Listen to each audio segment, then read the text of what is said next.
Meeting थी आज, क्या क्या सीट शेयरिंग को लेकर किस तरीके की बातें हुई? जी, आज बिहार कांग्रेस के सीनियर लीडरशिप के साथ कांग्रेस अध्यक्ष खड़गे जी और राहुल जी ने मीटिंग की। अभी तक जो काम हुआ है उस पे रिव्यू हुआ और आगे की रणनीति बनी, और रणनीति अलग अलग मामलों को लेकर चर्चा करने के बाद बनी। उसमें कैंपेन भी था, मैनिफेस्टो भी था, सीट शेयरिंग भी थी, कैंडिडेट सिलेक्शन भी था, और इन सब चीज़ों के बारे में डिस्कशन हुआ। अलग अलग लीडर्स ने अपनी राय रखी और मिलजुल के जो रणनीति बनी है उस पर हम आगे बढ़ने वाले हैं। सर, कितने सीटों पे बातचीत हुई? आप लोगों ने कौन सा सीट का लिस्ट राहुल गांधी खड़गे साहब के पास सौंपा? सीट शेयरिंग पे अलायंस पार्टनर्स के साथ डिस्कशंस चल रही हैं, और वो जैसे ही खत्म होंगी आपको पूरे डिटेल्स बता दिए जाएंगे।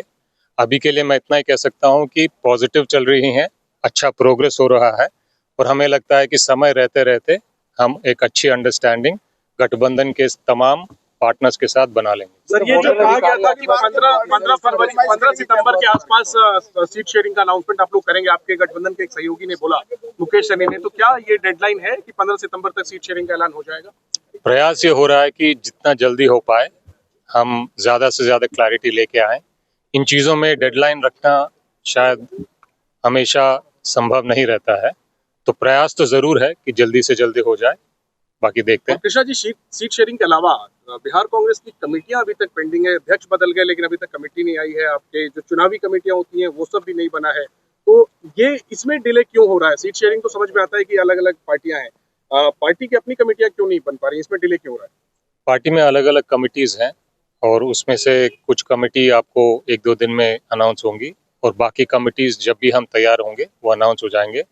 लेकिन अच्छी बात यह है कि कांग्रेस पार्टी का काम बिहार में रुक नहीं रहा है, तेजी से चल रहा है, और आने वाले दिन में और तेजी से आगे बढ़ेगा। राहुल जी की कार्यक्रम और भी कार्यक्रम बन रहे हैं राहुल जी के साथ बिहार के। क्या आने वाले दिनों में कोई कैंपेन को लेकर राहुल गांधी और मल्लिकार्जुन खड़गे को लेकर आप लोग कुछ प्लान तैयार कर रहे हैं कैंपेन को लेकर? जी, अलग अलग लीडर्स का प्लानिंग कर रहे हैं, और जैसे वो डेट्स फाइनल हो जाएंगे आपको बता दिए जाएंगे। सर, एक सवाल है कि महागठबंधन में, बिहार महागठबंधन में क्या पशुपति पारस और जेएमएम शामिल हो गई है? अभी गठबंधन में कौन से पार्टनर्स आ रहे हैं इस पे चर्चा चल रही है। पारस जी का भी चर्चा चल रहा है, जेएमएम का भी चर्चा चल रहा है। फाइनल डायमेंशंस जो गठबंधन के हैं जैसे ही फाइनलाइज हो जाएंगे आपको बता दिए जाएंगे। क्या ओवैसी साहब को भी लाने की कोशिश की जा रही है, क्योंकि उन्होंने लालू प्रसाद यादव को लेटर भी लिखा था, महागठबंधन में शामिल होने का इच्छा जताया था? तो अगर लालू जी को लेटर लिखा है उन्होंने, तो उसके बारे में मैं तो कमेंट नहीं कर पाऊंगा, क्योंकि वो लेटर के बारे में मेरे को जानकारी नहीं। चलो, बात कर चलिए पहले बिहार पर जी अध्यक्ष,